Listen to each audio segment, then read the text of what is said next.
Nel giorno della ricalibrazione delle fasce di rischio e del nuovo DPCM, il Veneto conferma una flessione della curva, che assume ulteriore importanza se i dati veneti vengono messi a confronto con quelli delle altre regioni.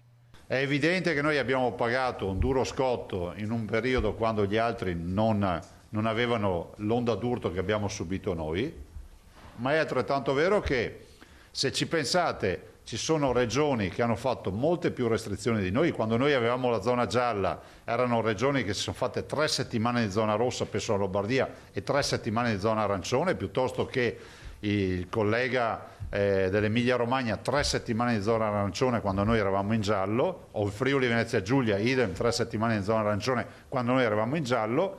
Però oggi vediamo che nonostante queste restrizioni che fecero c'è una ripresa dei contagi e delle ospedalizzazioni.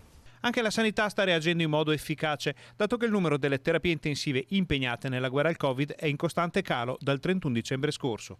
Vi dico che sulle terapie intensive oggi abbiamo un centinaio di posti liberi in Veneto, quindi siamo passati, guardate, abbiamo avuto giornate che contavamo i posti sulle dita di una mano. Diciamo i posti che avevamo attivato, ma quelli attivabili ce li avevamo, sto parlando di posti attivati.